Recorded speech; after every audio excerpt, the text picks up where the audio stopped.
Olá pessoal, bom dia, boa tarde ou boa noite para vocês. Esperando que vocês estejam bem, acreditando que vocês estejam estudando, se dedicando com muita saúde, não é? Tomando ali todas as medidas preventivas, distanciamento social, uso de máscara e do álcool em gel. A aula de hoje nós vamos trabalhar com o conteúdo do oitavo ano. Oitavo ano que está, do ponto de vista histórico, estudando, vivenciando comigo as revoltas regenciais, aliás, finalizando elas. O livro trouxe para a gente 3 revoltas regenciais. Quais foram? Muito bem, a cabanagem lá no Pará, a revolta do Malês na Bahia e a Revolução Farroupilha no Rio Grande do Sul. Essas 3 revoltas acontecem por questões sociais e econômicas e, sobretudo, pela falta de legitimidade dos regentes que estão no poder no Brasil, governando o Brasil. Esses regentes estão no poder, governando o Brasil, por uma razão muito simples. Volto a falar, o trono brasileiro ficou vago desde que Dom Pedro I abdicou do trono em favor do seu filho Dom Pedro de Alcântara, chamado Dom Pedro de Alcântara. No entanto, Dom Pedro de Alcântara estava impossibilitado de assumir o trono, visto que ele tinha apenas 5 anos. Teria que obedecer à Constituição, que dizia que o governante brasileiro teria que atingir, no caso Dom Pedro de Alcântara, depois chamado Dom Pedro II, a faixa de idade de 18 anos. No entanto, nem chegou a essa idade, como a gente vai verificar daqui a pouco. Antes mesmo Dom Pedro I chegar à faixa etária de 18 anos, ele assumiu o poder. No entanto, essas revoltas, essas regências, não viam com bons olhos o que dizia a Constituição que foi colocada em prática, ou seja, os regentes. E ainda possuía o viés de ligação, a ligação com Portugal, porque algumas províncias ainda defendiam a ideia do retorno de Dom Pedro I para o Brasil e que esse projeto regressista pudesse acontecer e que o trono, que a política brasileira pudesse ser pacificada e também, por fim, as revoltas. Isso não vai acontecer, visto que Dom Pedro I foi para Portugal, foi para a França, depois foi para Portugal, reuniu um exército, não é? Conseguiu reunir um exército e foi em conflito contra as tropas do seu irmão Dom Miguel e conseguiu êxito e com isso tomou o poder em Portugal. Vale salientar que Dom Pedro I, lá em Portugal, é conhecido como Dom Pedro IV, não é? Tem uma certa reverência ao nome de Dom Pedro I no Brasil e IV em Portugal. Inclusive uma estátua foi construída em sua homenagem na cidade do Porto, que é a segunda maior cidade portuguesa, que fica na região norte do país, visto que a partir dali o movimento de eclosão, o movimento de revolta e tomada de posse a partir do aspecto militar foi feito ali na cidade do Porto. Pois bem, dito isto, convido vocês para que vocês abram o nosso livro na página 240. Nós vamos entender como foi dado, a partir de agora, o chamado golpe da maioridade, que foi antecipação da maioridade de Dom Pedro de Alcântara, depois chamado logo em seguida Dom Pedro II. Por que isso? Eu estou falando em relação à coroação, não é? A coroação dele recebe o nome de Dom Pedro II. Por quê? Porque a conjuntura política estava muito atribulada, muito agitada, províncias se revoltando. O livro trouxe aqui 3 movimentos revoltosos contra a regência, mas se você for aprofundar sua pesquisa, você vai encontrar nos livros mais antigos de história 2 movimentos e quem sabe até 3 ou 4 movimentos revoltosos, não é? Pois bem, esses movimentos já indicavam a fragilidade do governo brasileiro e era preciso que o substituto natural, não é? Aquele que era legitimamente indicado para assumir o trono, pudesse finalmente tomar o poder. Vamos observar aqui, página 240 diz assim: o fortalecimento dos regressistas e o golpe da maioridade.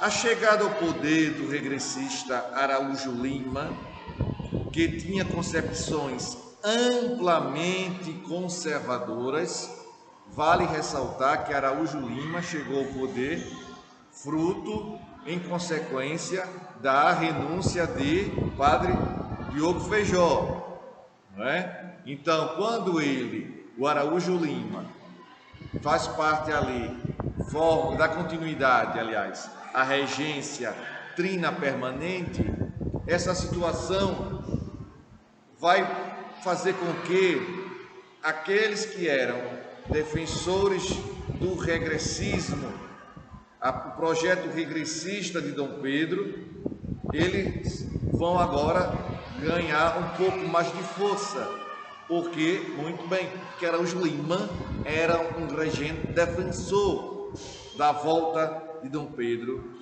I. Vamos lá, voltando aí, página 240. A chegada ao poder do regressista Araújo Lima, que tinha concepções amplamente conservadoras, foi fruto da renúncia do então regente Uno.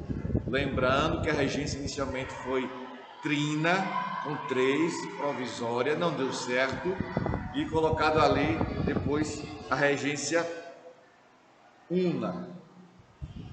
Diogo Feijó, mas principalmente do fortalecimento dos regressistas que não aceitavam as revoltas regenciais, afirmando que foram causadas devido ao ato adicional que nós já vivenciamos, né, lá em 1834, que enfraqueceu a força do Senado e da Câmara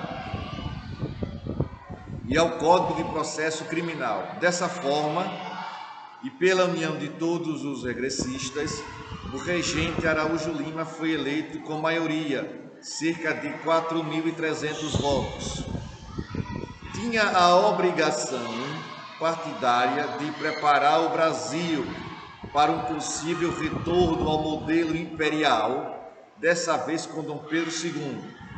Entre suas principais medidas, devolveu a obrigação de legislar para a Câmara e para o Senado. Prosseguindo aí, vamos lá, preste atenção aí. Isso, muito bem. Com a centralização política em curso no Brasil, as revoltas regenciais foram derrotadas. Apenas a farroupilha continuou. 2 partidos políticos se consolidaram: o Partido Liberal e o Partido Conservador. Ambos tinham as mesmas características, pois os membros pertenciam à mesma elite agrária.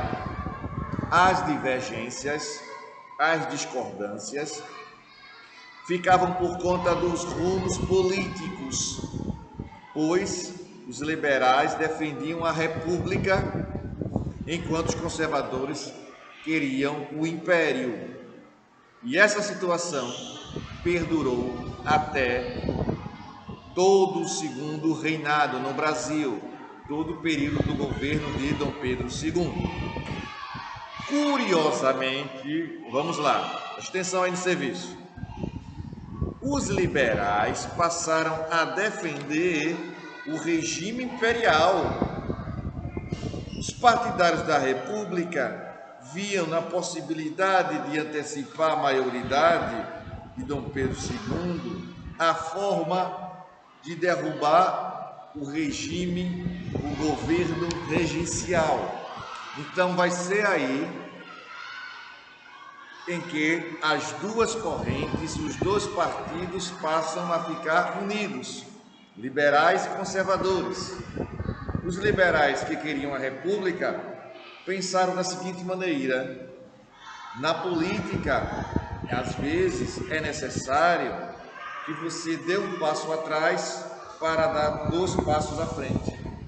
Os liberais entendiam com isso que era preciso aceitar a permanência ou até a consolidação do poder imperial, pelo menos nesse momento.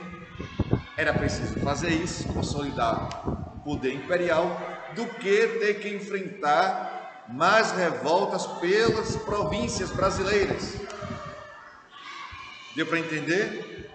Então isso vai fazer com que os liberais desejem uma aproximação com os conservadores, já arquitetando o golpe da maioridade.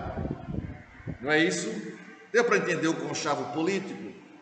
A estratégia? Não é? É assim que se faz. Dá um passo atrás para dar 2 passos à frente. Foi isso que fizeram os liberais. Vamos prosseguir? Vamos lá. Em 23 de julho de 1840, sob a liderança do liberal Antônio Carlos de Andrade Silva, que era irmão de José Bonifácio de Andrade Silva, foi instaurado o golpe da maioridade, colocando Dom Pedro II, de apenas 14 anos, 7 meses e 21 dias no poder. Então, com essa atitude, com esse golpe da maioridade, por que golpe, professor? Porque não obedecia à Constituição. A Constituição dizia que o governante brasileiro teria que ter 18 anos, não 14, 7 meses e 21 dias. Não é? Então aqui, ó, nós vamos observar essa figura, essa imagem que o livro de história, vez por outra, nos traz, que está aqui, momento que é anunciado o novo governante brasileiro, o imperador Dom Pedro II. Pois bem, dito isto, nós vamos agora passar a realizar atividades, exercícios que vão consolidar o nosso conteúdo histórico, tá bom? Convido vocês para que vocês possam abrir o nosso livro na página 241.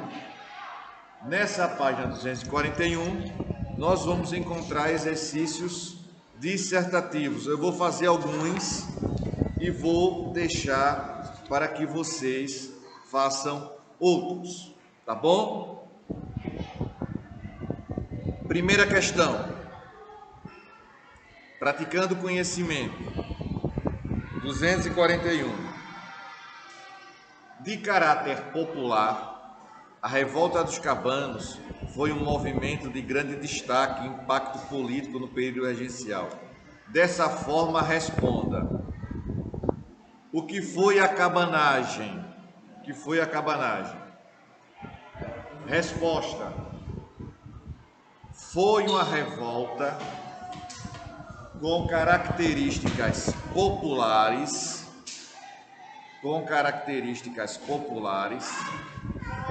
ocorrida na província do Grão-Pará, vírgula, mas que também com características populares, ocorrida na província do Grão-Pará, vírgula, mas que também teve a participação de outros setores da sociedade. Ponto. Teve como principal líder o cabano Eduardo Angelim. Principal líder, Eduardo Angelim. Essa foi a letra A. Vamos agora para a letra B, que diz o seguinte: quem eram os cabanos? Resposta aí, anota aí. Isso, muito bem, viu? Você vai longe. Os cabanos eram formados principalmente por populares, vírgula, como camponeses, mestiços, indígenas, que eram explorados nas terras da aristocracia rural, obrigados a trabalhar compulsoriamente.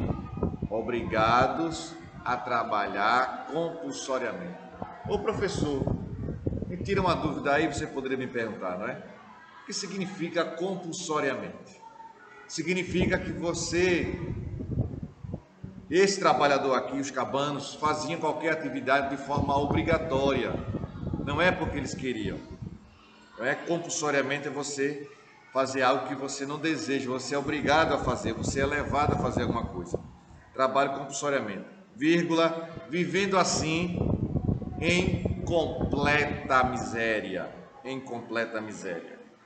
A questão de número 12, vou deixar para que vocês respondam aí. Vamos para o número 3, que fala justamente de uma revolta regencial, que foi a revolta do Malês, que aconteceu aonde? Interrogação. Isso, muito bem, vai longe, viu? Foi na Bahia, isso mesmo. Então diz assim: a revolta dos Malês, terceira questão, preste atenção aí. Diferentemente de outros movimentos do período regencial, não tinha interesses republicanos e iluministas. Ponto. Cite então os principais objetivos desse movimento. Qual seria a resposta então? Vamos lá. Principais objetivos foram 2 pontos. Isso, aquele, em cima e outro embaixo, viu? Isso mesmo.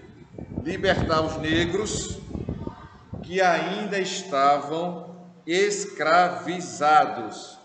Lembrando que a revolta dos Malês são aqueles negros islamizados. Professor, o que significa esses negros islamizados? São os negros que professam a sua fé, acreditam em Deus através da religião, islâmica. Então, os objetivos, voltando para a resposta: libertar os negros que ainda estavam escravizados, gerar melhores condições de trabalho e vida para os libertos, matar todos os homens brancos e mestiços que encontrassem pela frente. Meu Deus, que radicalismo, hein? Que radicalismo. Saindo da página 241, vamos agora para a página 242. O que é que diz lá, professor? Nós temos aqui a quarta questão. A quarta questão vai mencionar algo em relação à Revolução Farroupilha, ou também conhecida como Guerra dos Farrapos. Esse movimento ocorreu e se encaixa ali, é denominada a revolta regencial. Dentre uma delas, não é? Nós tivemos o livro traz 3 revoltas regenciais durante o período regencial, enquanto Dom Pedro II ainda era um menino de 5 anos de idade. Então, quais são as revoltas? Isso, muito bem, meu querido, minha querida. Cabanagem, revolta dos Malês, Farroupilha. Nesse caso, traz algo sobre a Revolução Farroupilha. O que é que diz aqui? A Revolução Farroupilha, a Revolta Farroupilha, como você queira chamar, na Revolução você sabe muito bem que significa uma mudança em todas as estruturas, revolução, cuidado para não confundir aí, viu? É considerada o conflito que mais tempo durou na história do Brasil, é verdade, cerca de 10 anos. teve como principais lideranças, Bento Gonçalves, Giuseppe Garibaldi, italiano, não é, que veio para cá, para o Brasil, e Anita Garibaldi. Responda abaixo. Letra A. O que foi a Revolução Farroupilha? Foi um conflito, anota aí, presta atenção aí. Foi um conflito que durou 10 anos, vírgula, a maior de nossa história, e que envolveu tropas regenciais e farroupilhas, não é? Letra B. Reflita e elenque, ou seja, coloque aí as causas da eclosão da Revolução Farroupilha. Letra B é essa, a resposta. Esse conflito surgiu da disputa econômica que envolvia diretamente a elite agrária e pecuária da província do Rio Grande do Sul, que pagavam altos impostos, vírgula, o que encarecia seus produtos, e das medidas econômicas dos regentes brasileiros que cediam privilégios econômicos para os argentinos. Que traziam, os argentinos colocavam aqui o charque para concorrer com o charque brasileiro, com um preço mais barato, e o consumo maior era da charque argentina, e os brasileiros ficavam ali no prejuízo. Quinta questão. O que foi que foi o golpe da maioridade? Pelo amor de Deus. Não esqueçam disso não. Certo? Não esqueça disso não. O que foi o golpe da maioridade, professor? Vou falar agora. Anota aí, pega o lápis aí. Os liberais republicanos, visando derrubar a regência no Brasil, vírgula, com a liderança de Antônio Carlos de Andrada, e Silva,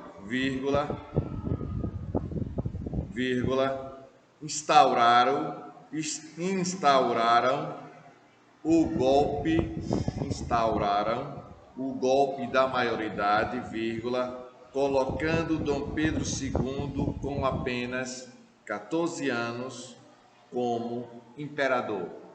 14 anos, 7 meses e 21 dias, de forma mais precisa. Letra B. Que grupo político apoiou esse golpe? E quais eram seus interesses? Qual foi o grupo político? A resposta, então: os liberais apoiaram esse golpe porque defendiam a instalação de um modelo político baseado no republicanismo, o que acabou não acontecendo. Tá bom? Bem, meus queridos, eu vou concluindo a aula de hoje por aqui.